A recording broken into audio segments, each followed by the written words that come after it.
Thank you for joining us today. We are going to be doing the first part of Nucleofector training. We will spend a couple minutes talking about other products that Lonza has to offer. We'll be talking about Nucleofection in general and the 4D and other modules that it has.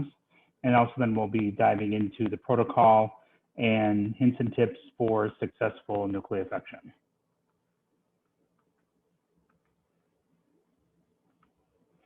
So Lonza has the big three, as we call it. We have our primary cells. We have over 30 years of experience culturing, proliferating, isolating, and selling primary cells. We have the Nucleofector product, which obviously what you're here to learn about. And then also we have our mycoplasma and endotoxin testing products. So let's talk about primary cells real quick. So this is a quick overview of the primary cells that we have to offer. This list is just an abbreviated list. We actually have quite a bit more if you want to take a look at our website. And if you don't see something that you need, we also do have our custom cell isolation. So we have experts that can procure the tissue needed, isolate the cells, get those cryopreserved and shipped off to you to use. And then in addition to the cells, we actually have custom media for these various primary cells. So for instance, with endothelial cells, we have our EGM2 media, which is designed to optimize growth with endothelial cells. We have our Poetics stem cell product line. So this is our progenitor cells, immune cells, and so we have a large inventory of both fresh and frozen. And then also we do have a serum-free media that is GMP. So mycoplasma and endotoxin, let's focus on the mycoplasma. So the effects of mycoplasma on the cell, you can see inhibition of cell growth, inhibition of cell metabolism, disruption of nucleic acid synthesis. Basically what we see a lot of times with people that have mycoplasma contamination is typically their cells do not grow as well, or you start to see alteration in results from various assays. And the one thing that we see and why we're concerned about it with transfection is that we will see a drop in transfection efficiency. So Lonza does have a quick and easy test called MicroAlert, which can be used to detect mycoplasma contamination in 15 minutes. It uses a enzymatic reaction, so it's looking for specific antigens off of the mycoplasma cell surface, and it just uses a luminometer, luminescence, so you don't need any special equipment. You're not doing PCR. Detects for all subspecies of mycoplasma, and it can be done at any point. All you're doing is taking 100 microliters of media off of your actively growing cells, and you can test them for mycoplasma. So it's great for cells you get from collaborators, because that's usually the most common cause of mycoplasma contamination. But then also you can just test your cells regularly throughout the time that they're in the incubator. So again, one of the most common problems I see with Nucleofector customers is they will call and they will say, we're used to getting 80% transfection efficiency, and suddenly we're not getting any, or it's dropped dramatically. We think there's something wrong with our instrument. Typically, there's nothing wrong with the instrument. It's typically either there's a cell issue, but more common than not, it's mycoplasma contamination. And so if you call me and say, hey, we're having this issue, I'm going to ask you if you've done a mycoplasma test on your cells. You can see some data from our friends at ATCC, where they actually transfected some HeLa cells with the Nucleofector, and we're seeing about 60% GFP expression.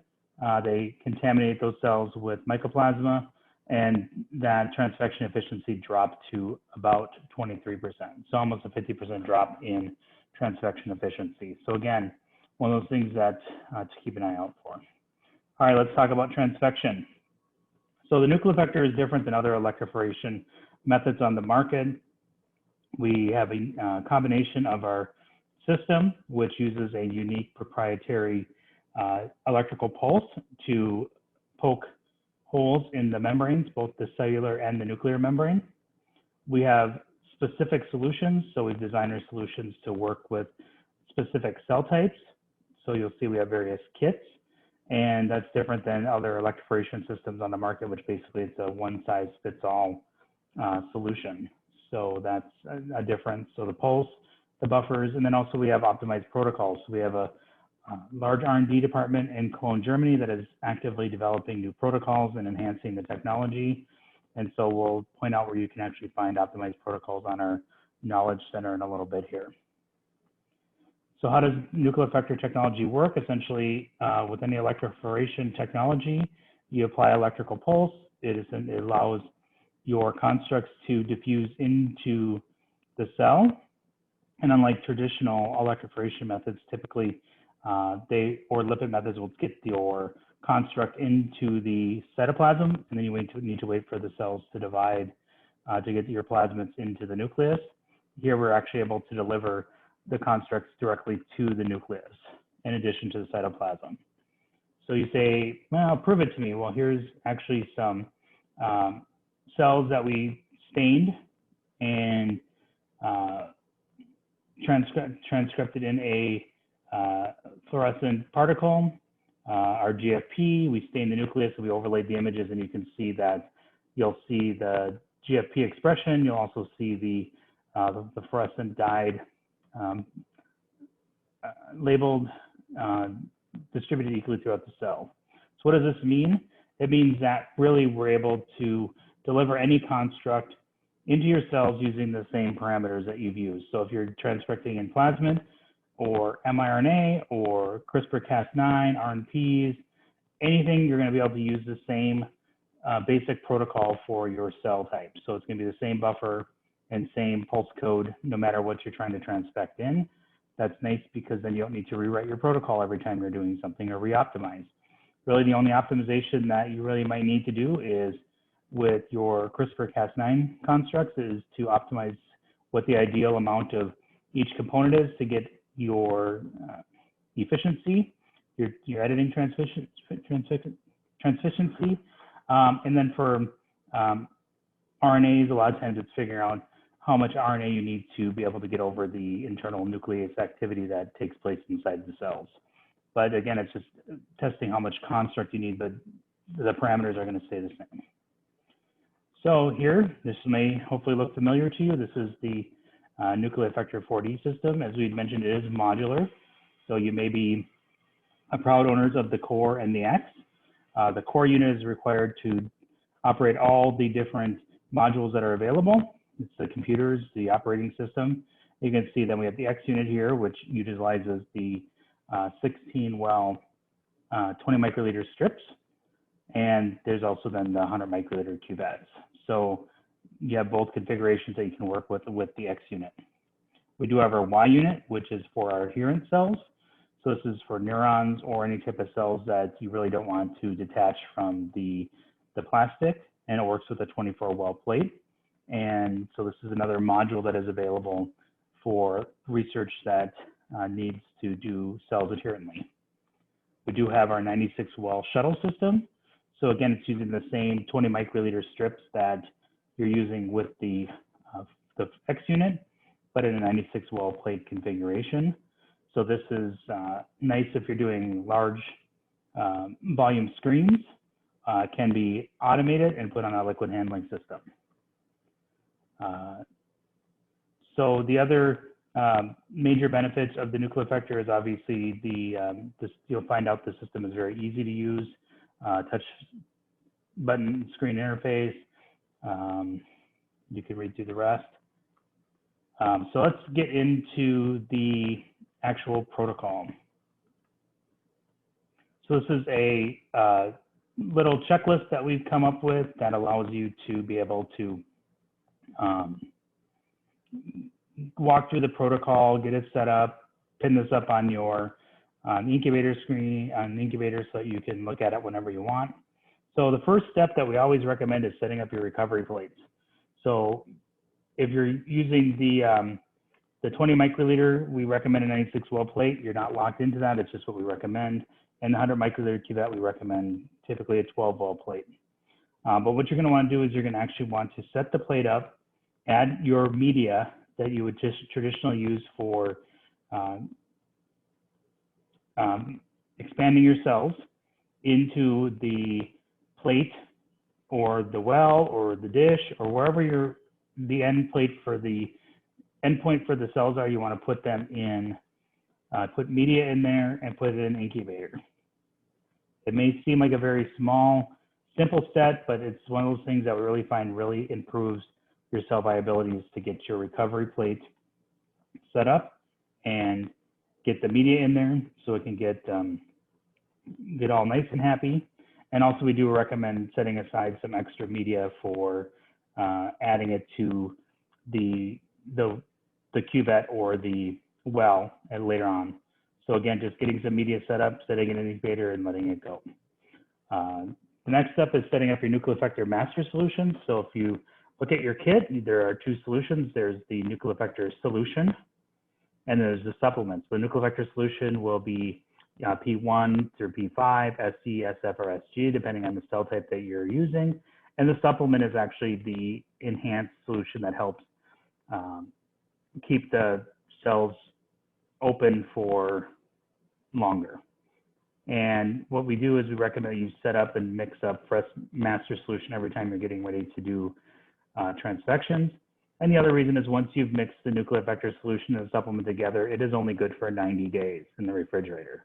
So again, if you mix it up fresh into an Epidorf tube or a tube, depending on how much you're doing, each time you're going to do it, that way it's fresh and ready to go.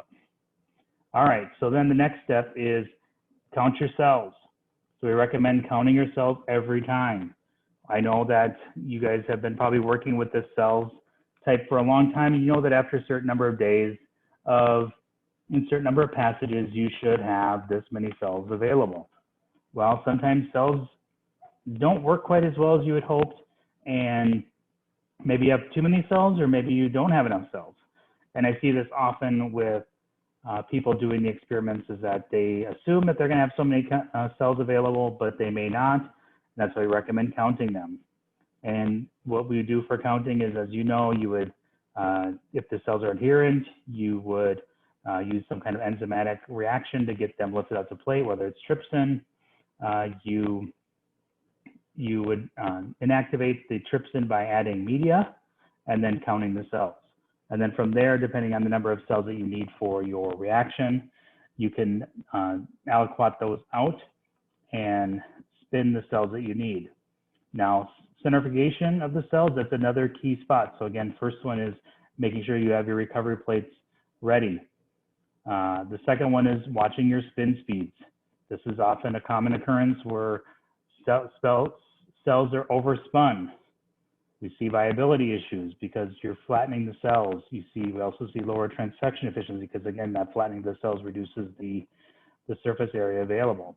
So each cell type is typically, it's going to be 90 times G for 10 minutes, but depending on the cell type that you're working with, you really want to look at the protocol because, for example, neurons, iPS cells, we do spin them shorter and slower.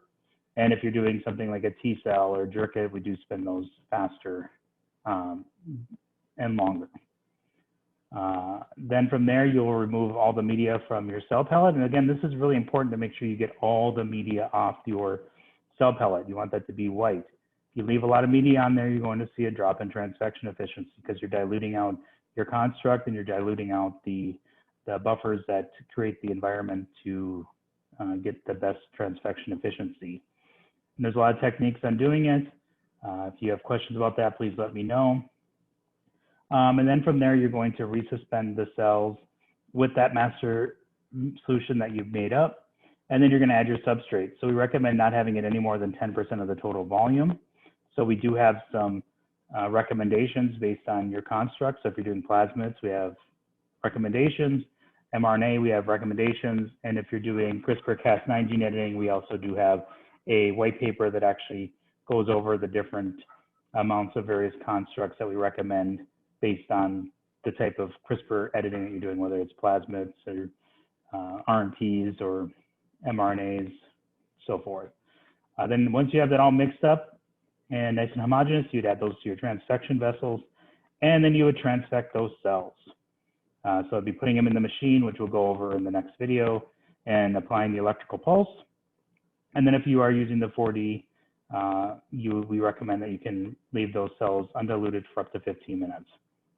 What you're doing there is the cells are remaining porous, which allowing your construct to go in. It's not necessary to incubate for 15 minutes post-transfection, but it does give you more time. After that, you're going to add that pre-warmed media that you set aside at the beginning into the various vessels. So in the case of the 20 microliter, you're going to add 80 microliters to that of media to each well, and you're going to add 100 microliters or 500 microliters to the 100 microliter cuvette. And then from there, then you'll plate them. And we recommend that you allow the cells to recover for at least 4 hours prior to doing any type of manipulation on them. Okay. All right, let's go to our knowledge centers. This is where you can find out where various protocols are.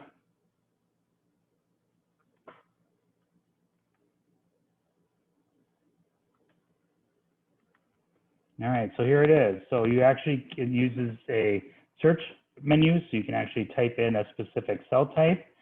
So we can type in T cells, and it's going to give you everything in the Lonza database for T cells, and you can start selecting down what you want. So you can just say, well, I want transfection, and I really don't want to see citations, and I don't really want to see FAQs. And you can see here's all the things for T cells. So if you're looking at T cells unstimulated, you click on here, and it's going to give you recommendations on media. And then here you're going to see you can actually download protocols by clicking on here. And then also you can look at citations if you want to. So in the case here, if you're curious about citation, you can look at it. It's going to give you some details from the experiment. And also it's going to give you an opportunity to link out to it to take a look at that. So again, that's all the information that is available on the Knowledge Center. So it's very helpful to find out what's going on, to find protocols for your various cell types. If it's something that you search and you don't find it, feel free to contact us. We do have some additional information that that may be from customer sites that we've not been able to validate. Everything that you see on the Knowledge Center is something that Lonza has been able to validate in-house.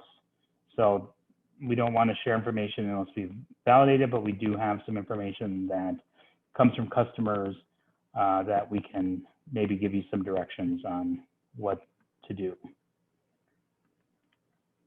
Okay.